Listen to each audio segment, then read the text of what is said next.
But absolutely, do I have some things to say? I kind of alluded to it a bit earlier. And this whole Canelo saga, I am just Okay, go fucking ahead. sick of it.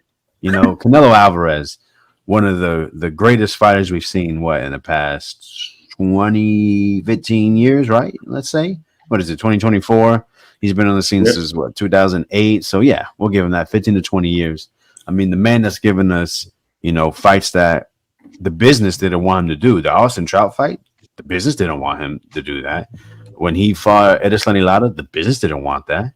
And he took those fights and he was able to squeak out victories. And that's okay, man. It's okay to have close victories. But the point is, he took that fight. He said, "No, I'm taking it," and that's exactly what he did. And that's what helped make him such one of the best fighters we've seen of recent time. The Gennady Golovkin fights, to get there was a bit of a saga, but we got it. Gennady Golovkin was still seen as one. Some people had him pound for pound number one. Definitely seen as one of the 5 best fighters in the world. He fought him back to back. There was a bit of a hiccup in between. Let's not act like it didn't happen with the whole drug test. But it's a growing theme. Like I said, just you have to take it. It's okay. Hey, it's part of it. So we get that. We get 2 really great fights. Probably 2 of the best middleweight fights we've seen in such a long, long time. Oh man. But since then, they said fight champions, right? Exactly what he did, right?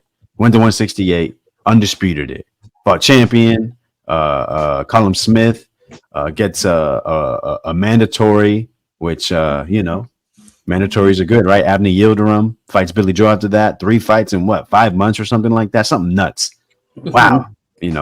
Then he undisputes it with Caleb Plant. I think it was like 4 fights in 10, 11 months. Something crazy. We don't see that.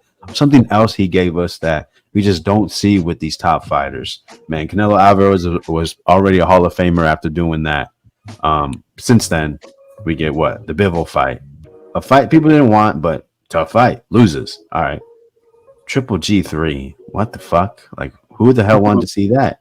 You could say, well, the numbers show. Well, we're boxing fans. We knew what it was. Like, that wasn't surprising what we saw. Actually, you know what? It was surprising. I thought he was going to stop Gennady. He didn't. Shout out Gennady Golovkin. Then we get another mandatory. John Ryder. Oh, it's a homecoming, Mexico. Cool. All right, great. It makes sense. A guy, low cost. It's a mandatory. Hey guys, a guy that's been tough. At 168. You could say we saw it, right? Him against Callum Smith, John Ryder should have won that fight according to us. It was quite clear. So all right, then Jamel Charlo. What the hell? Oh, okay. They said this guy's been calling him out for years. He's undisputed as well. He's taller than him. Like we haven't seen Gennady Golovkin. I'm sorry, Canelo Alvarez fighting guys taller than him for years.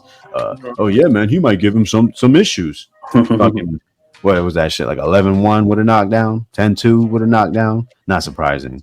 So now we get to it finally. We've been calling for it. Sorry, I'm going a little bit long on this, but man, we want David Benavidez. He's a mandatory. He's a former champion. He's undefeated. We just named all these guys that were undefeated, current champs, former challengers, mandatories. He clears everything that he said he's been fighting, why he's been fighting them. Oh, and then and during all this, he says these guys need to fight each other. What does David Benavidez do? Fights Caleb Plant, common opponent, right? Beats the dog shit out of him. Caleb Plant, tough competitor, guy with real skill.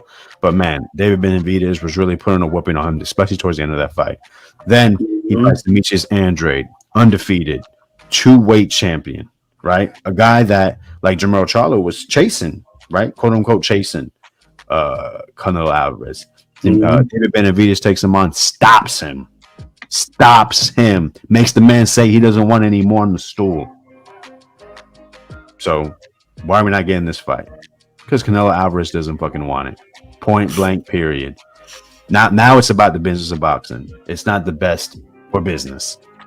I'm sick of it, man. Why do we support this kind of stuff? Why is it that it's just okay? And then now he's going to fight Edgar Berlanga, possibly. Come on, guys. We got to stop. This has to stop. It's just not right. So Edgar Berlanga didn't do anything David Benavidez did. Has never beaten a former champion. Never been champion, obviously, himself. And he's got his first knockout in 3-4 years. Guys, please. Stop supporting this stuff. Canelo Alvarez, yes, great fighter, absolutely, but this is we want to see the fights, the best fights. How is him fighting Jaime Munguia and then Edgar Berlanga the fights you want to see because of Edgar Berlanga's chain? Oh man. That's a travesty. Certainly a travesty that this Benavidez Canelo fight, which I viewed as the best fight in boxing, didn't happen. And it's going to be one of those that goes down in the annals of history.